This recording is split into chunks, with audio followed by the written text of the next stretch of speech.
রাতে নিয়মিত ঘুম না হলে আমাদের শরীর ও মনের উপর ভয়াবহ প্রভাব পড়ে। সৃষ্টিকর্তা রাতকে সৃষ্টি করেছেন আমাদের ঘুমের জন্য, আর দিনকে তৈরি করেছেন কাজের জন্য। তাই রাতের ঘুম আর দিনের ঘুমের মধ্যে অনেক পার্থক্য।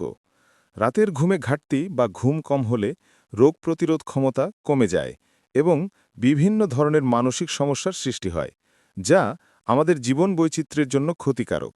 আজকের ভিডিওতে আমরা জানব এবং শিখব ঘুম না হওয়ার 10টি মারাত্মক ক্ষতিকারক দিক। তাই ভিডিওটি শেষ পর্যন্ত দেখুন। ১. রাতে ঘুম কম হওয়ার ক্ষতি। রোগ প্রতিরোধ ক্ষমতা দুর্বল হয়। ঘুমের সময় শরীরের রোগ প্রতিরোধী প্রোটিন বা সাইটোকাইন তৈরি করে, যা আমাদের শরীরের সুস্থতা নিশ্চিত করে। আর যদি ঘুমের ঘাটতি হয়, তাহলে শরীর রোগ প্রতিরোধী প্রোটিন বা সাইটোকাইন ঠিকভাবে তৈরি করতে পারে না এবং বিভিন্ন ধরনের রোগে আমরা আক্রান্ত হই। শরীর সহজে অসুস্থ হয়ে পড়ে। ২. হৃদরোগ ও রক্তচাপের ঝুঁকি বাড়ে। নিয়মিত ঘুমের অভাব উচ্চ রক্তচাপ ও হার্ট অ্যাটাকের ঝুঁকি বাড়ায়।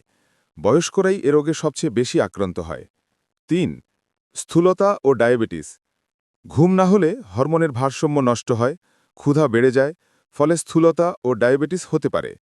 মস্তিষ্কের কার্যক্ষমতা কমে যায় এবং ঠিকভাবে মস্তিষ্ক শরীরকে নিয়ন্ত্রণ করতে পারে না, আর এতেই শরীরে স্থূলতা বৃদ্ধি পায় এবং ডায়াবেটিস হয়। ৪. শারীরিক শক্তি কমে যাওয়া। সারাদিনের কাজে শরীরের পেশি ক্লান্ত হয়ে যায়। রাতের আধারে নিথর নীরব স্নিগ্ধ ঘুম আমাদের এই ক্লান্ত পেশিকে আবার উজ্জীবিত করে। আর যদি ঘুমের ঘাটতি হয়, তাহলে তা পেশিকে শান্ত করতে পারে না। এতে আমাদের দেহের কর্মক্ষমতা ও সহনশীলতা কমে যায়। ৫. ত্বক ও চেহারার প্রভাব। ডার্ক সার্কেল, যা চোখের নিচে কালো দাগ, ত্বকের উজ্জ্বলতা নষ্ট হয়ে যায়। এতে ত্বক ফ্যাকাশে হয়ে যায়, চেহারার উপর বয়সের ছাপ পড়ে এবং মুখে বলিরেখা বেশি ওঠে, যা অল্প বয়সে বার্ধক্য দেখা দেয় এবং চুল পেকে যাওয়ার সম্ভাবনা বেড়ে যায়। ৬. মনোযোগ ও স্মৃতিশক্তি কমে যায়। ঘুম ছাড়া মস্তিষ্ক তথ্য সঠিকভাবে সংরক্ষণ করতে পারে না। স্মৃতিশক্তি দুর্বল হয়, এতে শেখা জিনিস মনে থাকে না। পরীক্ষার জন্য পড়া বিষয় সহজে ভুলে যাওয়া। কাজে মন বসে না, সহজেই বিভ্রান্তি ঘটে। মানসিক চাপ ও খিটখিটে মেজাজ হয়। বিশেষত মস্তিষ্ক অতিরিক্ত চাপগ্রস্ত হয়। ছোটখাটো বিষয়েও রাগ হয়। শরীরের হরমোনের ভারসাম্য নষ্ট হয়। মস্তিষ্কের নিউরোট্রান্সমিটার ঠিকভাবে কাজ করে না, আর এর ফলে মন মেজাজ শেখা ও মনে রাখার ক্ষমতা কমে যায়। ৭. মুড সুইং ও খিটখিটে ভাব হওয়া। এক মুহূর্তে খুশি, পরের মুহূর্তেই দুঃখী বা রেগে যাওয়া। কখনো অকারণে হাসি খুশি থাকা, আবার হঠাৎ মন খারাপ হওয়া। মানসিক স্থিরতা না থাকা, অল্পতেই রাগ উঠে যাওয়া বা বিরক্ত হওয়া। ছোট ছোট কারণে চিৎকার করা বা ঝগড়া শুরু করা। আশেপাশের মানুষকে সহ্য না করতে পারা। নিজের মনে সব সময় অশান্তি লাগা। ছোটখাটো কারণে বিরক্তি, রাগ বা হতাশা বেড়ে যায়। ৮. উদ্বেগ ও ডিপ্রেশন। দীর্ঘদিন ঘুমের ঘাটতি মানসিক অসুস্থতা যেমন উদ্বেগ ও ডিপ্রেশনের ঝুঁকি বাড়ায়।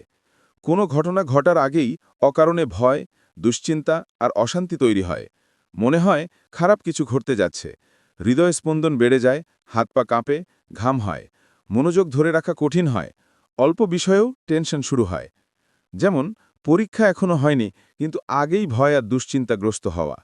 দীর্ঘ সময় ধরে দুঃখ, হতাশা আর আগের প্রিয় জিনিসগুলোর প্রতি আগ্রহ হারিয়ে যাওয়া। সবসময় মন খারাপ, আনন্দ লাগে না, কাজ করতে ইচ্ছা করে না, শক্তি থাকে না। নিজের সম্পর্কে নেতিবাচক চিন্তা আসে। কখনো কখনো জীবন অর্থহীন মনে হয়। ৯. সৃজনশীলতা ও সিদ্ধান্ত নেওয়ার ক্ষমতা কমে যাওয়া।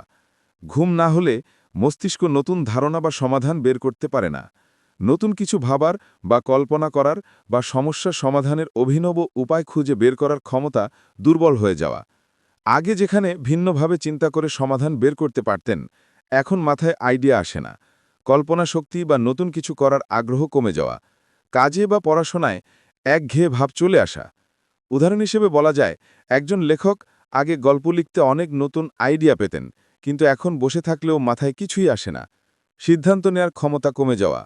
কোনো বিষয়ে সঠিক সময়ে সঠিক সিদ্ধান্ত নিতে না পারা বা দ্বিধায় পড়ে যাওয়া।